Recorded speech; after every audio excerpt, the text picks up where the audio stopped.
Hello and welcome to the Talk with Tariro, a program where we bring you socio-economic development issues, mainly focusing on the health and social well-being of us as Zimbabweans. Today on the program, we are looking at one critical issue that we often grapple with as a country. And when I say as a country, it's just not in Zimbabwe. Even globally, when we look at that, we are looking at the issue of traditional and religious practices that we do as a nation that actually contribute, mainly when we're looking at issues of child marriages, when we're looking at issues of perpetuating even teen pregnancies, that's early unintended pregnancies amongst adolescent girls, and then the health-seeking behaviors that then follow. Are we allowing our children to seek those health services? I'm joined on the program by Rudo Mashingaidze. She is the Adult Rep Clinic's lead trainer. Welcome to our program. Thank you, Tari. Yes. So when we are looking at the issue of child sexual abuse, and here we don't want to just look at issues that we witnessed on a day-to-day basis, but those that are perpetuated mainly through our own cultural practices, through also our religious practices. How is the situation in our country? Thank you, Tari. We are deeply disturbed because this is something which is prevalent in our country and in society as a whole. And we are seeing these instances. Like you already mentioned, the teen pregnancies, they are unintended, of course, but at the same time, they are also illegal from the perspective of child rights. Yes. A child under the age of 18 is regarded a child. And under the age of 16, it is a sexual offense for that child to be having sex in the first place. Worse, when we look at the health impact, these children are still small and developing. So in terms of their sexual and reproductive health, it is a high risk for them to get pregnancy. But these are things that we are seeing on a day-to-day basis. These are compounded by society at large. And it's unfortunate that we are noticing these things in society and almost turning a deaf ear and resigning. And at the back of our minds, we are saying this is what the world has become. And we're just letting it be. But in actual fact, these are really challenging times. And from cultural, religious, and even social perspectives, these things are happening. And we need to call out and say no to this. Because while we turn a deaf ear, we are still exposing these children. Like I already said, it's not just about the social aspect, but it's also about their reproductive health. Yes. And when we are looking at it, the question that I'm coming up with, because you have said we are almost turning a deaf ear. Where are we missing it? Where are we losing the plot as a country? We are supposed to be our children's custodians, but we are letting this happen. Even sometimes it happens within a grouping. When I'm talking about a grouping, it could be through our own cultural practice, and we're supposed to be protecting those children. It could be even through our own religious practices. We are supposed to be protecting those children. And we even spoke about the fact that it's actually illegal. It's against the law of our own country, but we are letting it go. You are witnessing those cases when you go into the communities.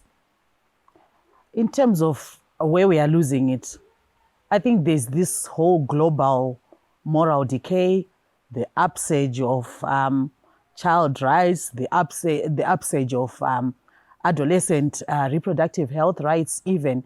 So there's this intersection. To a certain extent, it's an intersection. To another extent, I could even call it a clash. Where are we?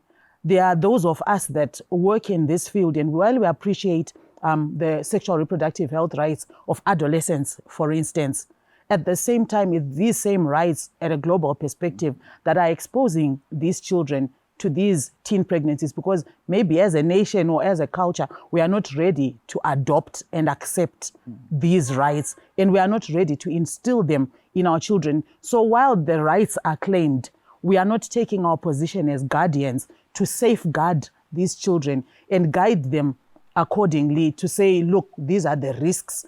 And at the same time, we have those among us in society who are using this platform as a platform to perpetrate such sexual violence. And like I said, we are not yet ready to receive this. We're not fully ready. The children, the adolescents are saying, this is my right, but we are not ready to adapt. We are not ready to guide. We are not ready to protect. And we end up with a problem on our hands. And we are giving up because the global space is saying this is how things are going now. And looking at the legal aspect of it, where we are then say, because there's this culture of silence, you often find perpetrators are walking scot-free most of the time. Exactly. And the girl child, after facing that kind of abuse, is tormented seeing the person that actually abused you as a child walking scot-free. Your response to that?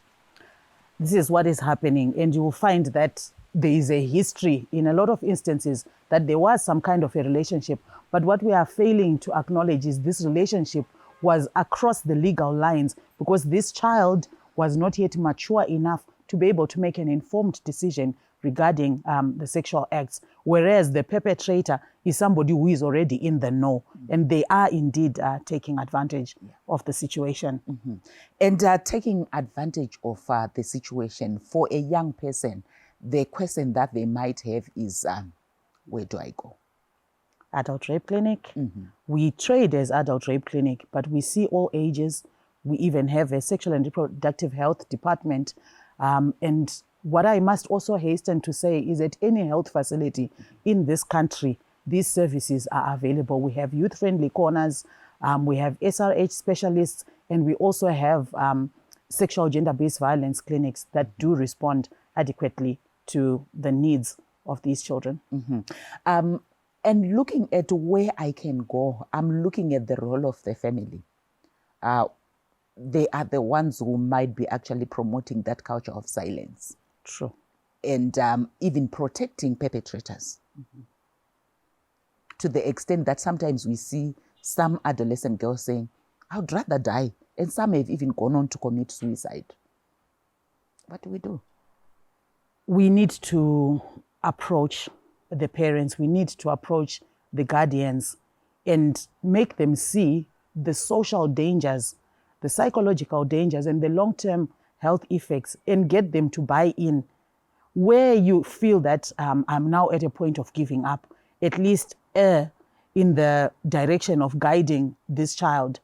But in most of the cases, we encourage the parents to actively engage in talks with their children to protect them.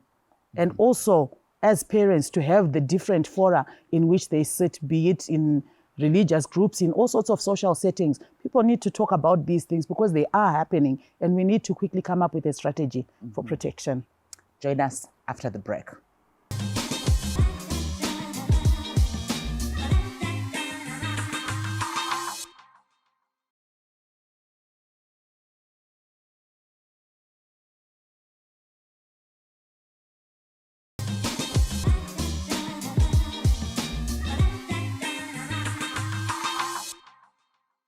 Welcome back. We continue with our discussion, where today we are looking at our own cultural and religious practices that perpetuate cases of sexual abuse, often leading to teenage pregnancies, leading to those early unintended pregnancies. Rudo, as we continue with our discussion, what I want us to look at now is a case where oftentimes we hear you're supposed to report within 72 hours. And usually with the children, it's difficult. When abuse happens, they are threatened with death, threatened with all sorts of things if they delay and face health complications. What then happens? It's unfortunate, and this is what is exactly on the ground. People need to appreciate that, for starters, sexual conduct is not an easy topic to talk about, even in social settings and even in a marital setting, it's taboo. So what more when it has been perpetrated against one's will? It could be by some form of forceful conduct or through some act of what we would probably term naughtiness. And this person or child knows that I wasn't even supposed to be in this place at this time. So these are the two major barriers. For starters, we don't just talk about it. And then secondly, if it happened against your will, you certainly don't want to talk about it. Yes. So this is why most people do not report within 72 hours. Then beyond that, there is also the influence of the perpetrator themselves. They are meting out all sorts of threats. If you talk about it, look at the bigger picture. You are going to be whopped by your parents, or you're going to be expelled from the school, or you're going to end up with all sorts of consequences. And some decide to adopt a coping mechanism in which they just sit and cry until something happens, like they discover that they've missed their periods, or they've developed a sexually transmitted infection, or it happens again and it's too much for the child to bear, so that they end up talking about it. But it's not easy, and most of the cases are reported beyond the 72 hours because of that. At the same time, I also want to say, as a system, we are not entirely readily accepting, and we are not reception friendly as we should be. There are still some judgment issues. There are still some blame issues that block people from freely coming out and talking about it, even from as low as the home setting. You know, people will ask, do you know what, Angira Papi? Yes. Maya, this is me. And you calculate and you're saying, maybe let me just cope and keep quiet. You think of going kwatete, and you say, she's always said to me, she's always said to me, and where do you begin? I want to go maybe even to the church. My Mfundisi is always saying, these people have already passed judgment before a mistake occurs. So when it does actually happen, it just becomes a total barrier. Are there telltale signs that maybe say, as Anama Mvangeri, as a family, you can actually look out for and say, if I'm seeing these telltale signs on an adolescent girl, then I should be worried. Then maybe I need to bring them aside and really try to find out what exactly is happening with them. Definitely there are. You can tell that a child is withdrawn. You can tell queer behavior. But again, I must really say, Tari, and this is absolutely disturbing, because we have passed judgment already in the way we teach, in the way we preach. This is how we were socialized. Unfortunately, I am in the more mature range. This is how we were socialized. So I understand us, but it is a barrier. When you see these telltale signs, there are two things that I think affect us, especially in this generation. One, for the sake of peace, let me just let it go. Because if this comes out, this child is a pastor's child, this child is Mwana Mvangeri, this person is my direct neighbor's child. What will people say? I don't want to be the bearer of bad news. After all, I've always said it will happen. And the other thing is, we see these telltale signs, and the moment you ask this girl to come forward, because of our socialization, we are more likely to pass judgment, to pass blame, so much so that this person will climb up and not receive the absolute help. Very few of us with consistent teaching and programs such as these will actually look beyond the now and prepare themselves to say, what's the best that I can do to assist this child to come out and to quickly get a response.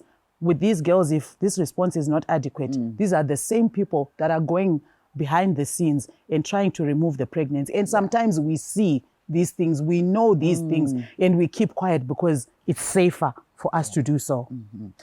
I want us to touch on the issue of maybe the legal aspect, where when I've reported and I've gone to court maybe, you find that when the perpetrator is there and his defense team, they will try by all means to show that as a young person, you are lying. What you did is not true. And those children that experience the torment, the torture, for them, you would find that maybe next she will say, I don't want to continue going to court. How best can we make sure that the young girl who has been abused, when we are taking the legal route, at least she's made comfortable to continue even giving testimony, giving the evidence of what really happened to them?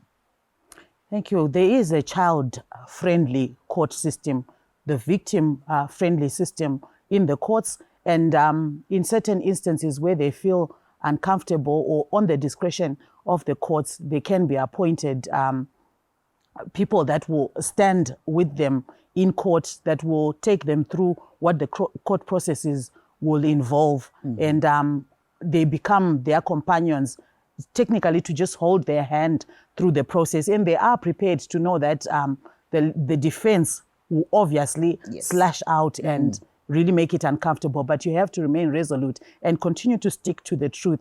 Otherwise, they will make you feel unsure of yourself, and you will indeed lose the case and cause others to lose faith in the system.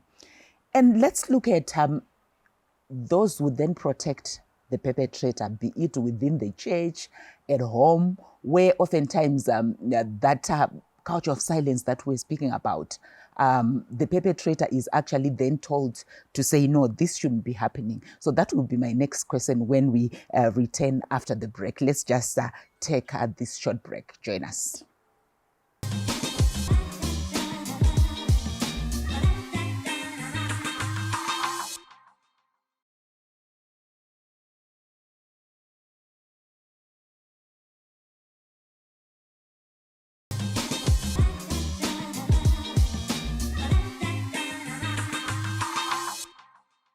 We continue with our discussion, and Rudo, before we went for the break, the issue that I wanted to find out from you is where with that culture of silence, as a community or as a church, we can protect the perpetrator. Legally, do we become accomplices? Because I'm seeing that maybe there's something that we need to do to ensure that people will now be scared to then say, if we protect this person, have we had any convictions of accomplices of perpetrators?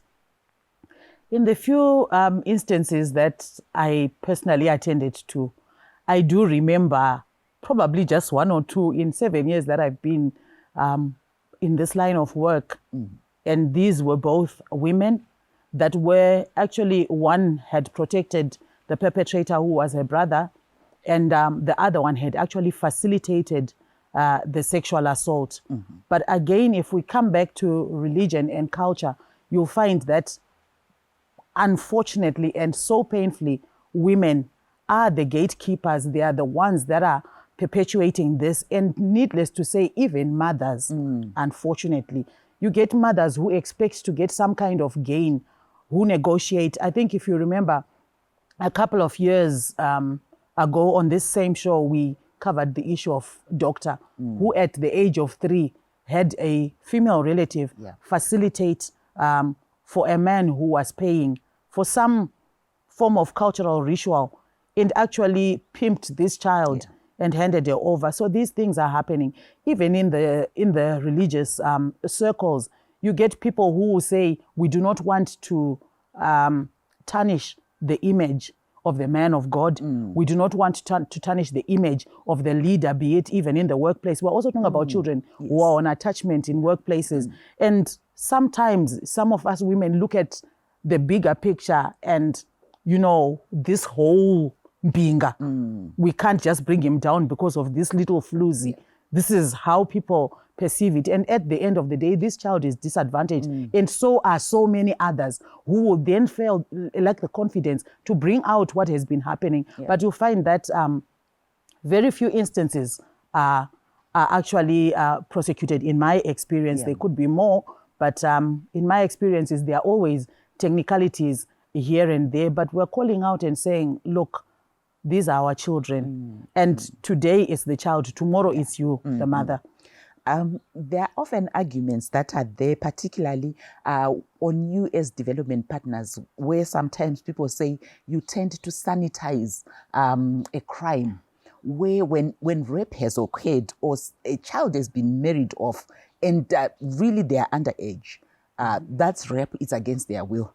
But within the development sector, we'll come up with maybe child marriages. And for people, that's not a marriage. It's specifically rape that is happened. And when we take it to court and then saying this was a child marriage that occurred, for a judge, definitely the sentence would be less.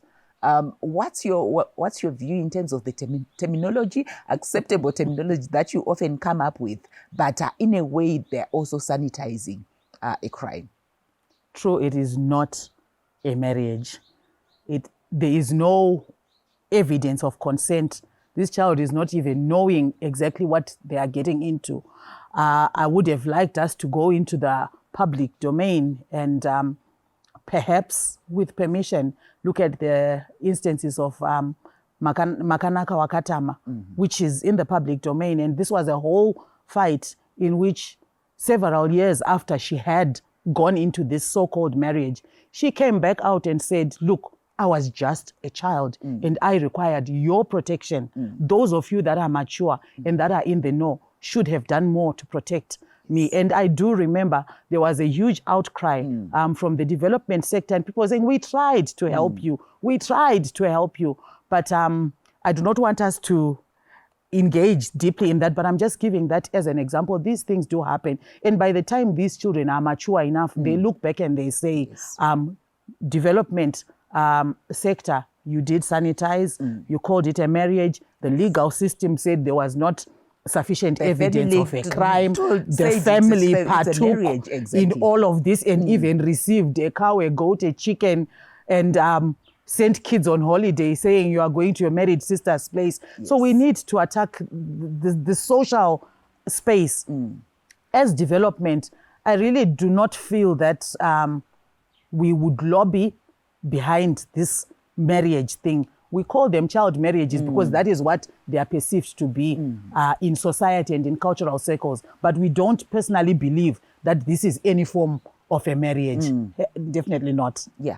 And when we are talking about the issue of consent, we already know that a child cannot consent. Sure. Somebody who's below, is it 16 or 18? There's that confusion with the 16 and 18. So with sex below 16, they cannot consent. And then with the marriages below 18, they cannot be married. I stand to be corrected, but there's always that disparity. Exactly. So you can have sex between 16 and 18, but you cannot be married. So what are we saying here?